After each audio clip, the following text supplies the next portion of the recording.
Thank you for taking the time to break the rounds of depression. But I wonder if you can do absolutely nothing now. Perfect. Close your eyes and take a deep breath in and a relaxing breath out. Perfect. And I'm curious if you can sense your chest rising, falling, your head heavy, sinking deeper into this experience. Perfect. Now, I don't know if you can tune in to the sounds of your breath or if it sounds like an exhausting inhale,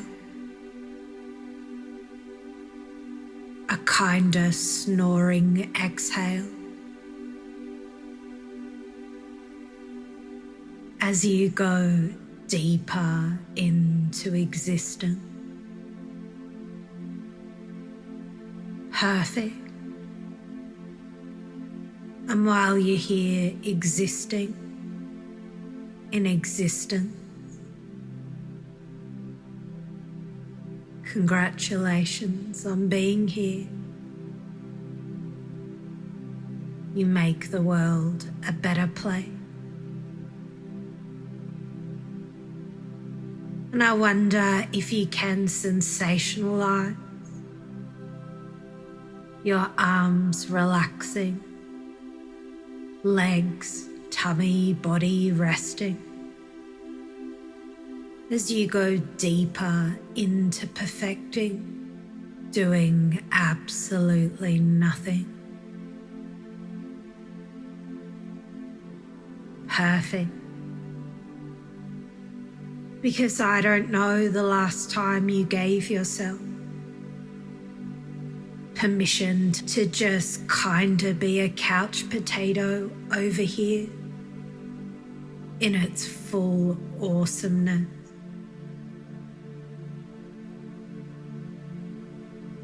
Perfect. And what people love about giving themselves the liberty to spread out into the space is their thoughts feel freedom. They seem more detached. Just like the freedom of a playful breeze dancing through the fields or an eagle navigating life's landscape,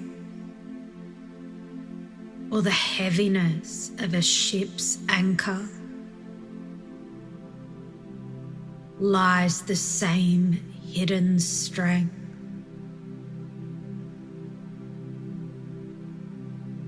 And I'm not sure you're aware how special you are.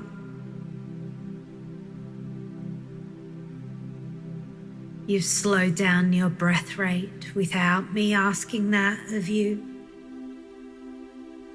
Maybe in the past you've been worrying or feeling down and out, or something else. But the truth is, anyone in your situation will completely understand. And it's the weirdest thing, those astronauts that experience zero gravity. The other side of the coin is, when they land back here on Earth, they feel like they're 50,000 years old, with some crippling alien form of osteoporosis. And the weirdest thing is, some of them live in space for a year, like that guy Scott Kelly. And while you're here, I'm going to take the liberty and make the assumption you've lived a full life. Chapters that were amusing, with maybe some blank pages and anything in between. But if you could turn the page now, while I share with you a few stories, and at first you might be thinking, why am I sharing with you these tales from this book? But your subconscious mind will be listening and do something wonderful for you a little later on. And it reminds me of a story from one of Dr. Michael Yapko's books. Marla sat nervously waiting outside the school's psychologist's office. She picked at her nails and shifted in her seat, practiced nervous behaviours. She couldn't work out why she was this nervous. It was the umpteenth time she had been called to see this guy, Mr. Lawrence. Marla liked him, at least he was nice to her. Not many people were. Marla hoped she wouldn't cry today. She always got mad at herself if she cried. Yet she couldn't help it. Marla got all failing grades. Mr. Lawrence explained things needed to change. He asked her to see a psychologist, Mr. Mitchell, the type of psychologist that makes you talk about all your problems, not just the school ones. And she liked him, but he didn't seem to know how to do anything that would really help her. When Marla realised she felt as powerless as he did to help her, she stayed at home for a week crying, wishing she had never been born. Her mum didn't notice until a week later when she was inquiring about some paperwork at the school. And when she found out, she did what she always did. She called her nasty name. She told her how much better her life would be if she would just be a perfect child, or move out and go and bother someone else. Marla bit her lower lip when she felt the tears start. She loved her mother and also hated her. She hated her for marrying that drunken, irresponsible man, her father. Because she remembered when she was 5, the arguments, the screaming, her hiding under the bed. She could never work out if he was going to slap her or hug her, so she just kept going back for more. And then there was the second husband, and Mum insisted she also call him Daddy. But that guy yelled twice as loud and hit her. She told her mother, but because he never did it when her mum was home, her mum didn't believe her. And when school finished, the knots in her stomach started, because she has to go home. Life's so unfair. Nobody loves me. Are the thoughts that run round and round in Marla's mind constantly. When she looks in the mirror, she felt she deserved it. She was overweight. The fact that didn't escape the boys at her school. She wore glasses, she had pimples. The fact that Mr. Lawrence was always nice to her was the only reason that she would ever see him. To find a nice man to talk to had once seemed impossible. The 2 men she only ever had contact with, she hated them and what they did to her life. She would never be worth anything to anyone anyway, no reason to study or learn, Her mum didn't care about what she was doing, as long as it didn't bother her. Marla decided Mr. Lawrence might be nice, but it was just his job. No one cared about her. Marla packed a bag and ran away from home. The police called to let her mum know they had found her over 100 miles away. But Marla's mother was embarrassed, kinda relieved, but she had to check her busy schedule to see if she could find the time to pick her daughter up. And it's unfortunate, but Marla's story is typical for millions of children in this era when so many families break up. It's no coincidence young people are the fastest growing depression sufferers. And I don't know what Marla needed to pack in that suitcase for her ride home. Maybe a better voice inside her head. Life is so unfair, but I can get over it.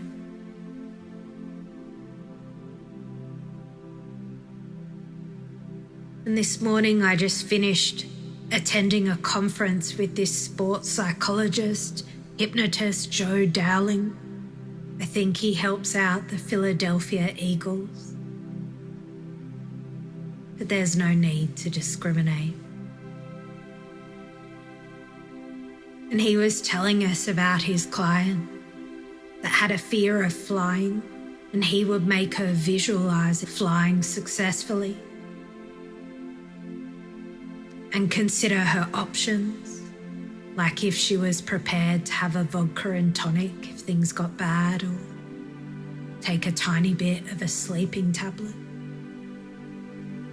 And they worked together until she flew successfully to Boston.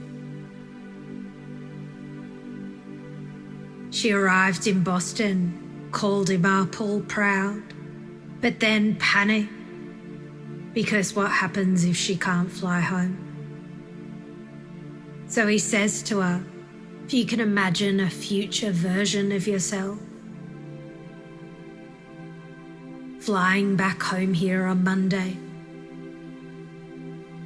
and you're waiting for the future version of you at the airport,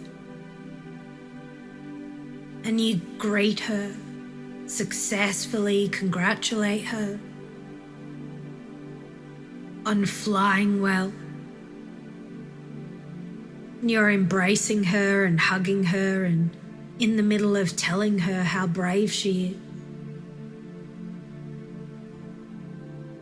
But someone interrupts you and says, you did this all wrong. Planes crash. You're meant to worry.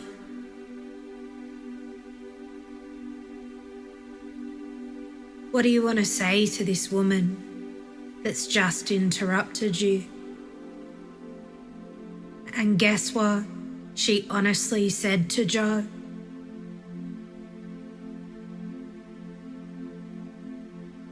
I would knock her the F out.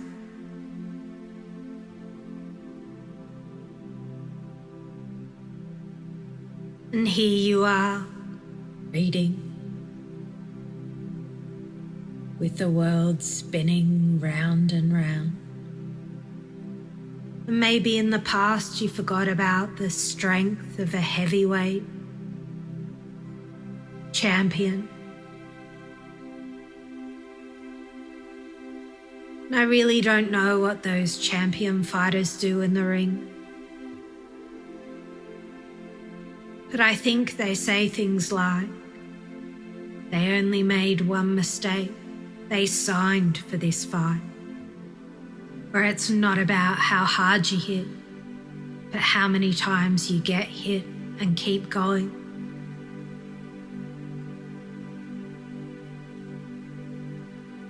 And while you're up here, I wonder how you, the champion, feels now.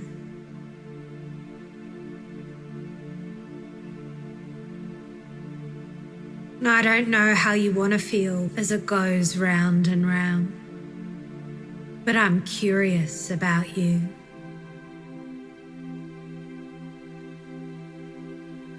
And you can make mistakes inside the ring, outside the ring. But what's most important is when you sense the relationship between what you say to your subconscious mind and how your life begins to go on and upward, round after round and round after round in your mind. And I don't know if it will be one small step for man, a giant leap for mankind, or a winner is a dreamer. But what I do know is, as you help your subconscious mind to notice what's going right in your life, all the good things, like those weirdo strangers that make you smile, enthusiastic cats and dogs, the sunlight that touches your soul, songs that make you want to dance, you can get your freedom back. And isn't it wonderful to know, 10 years into the future, looking back, how well you knocked the F out of those old thoughts.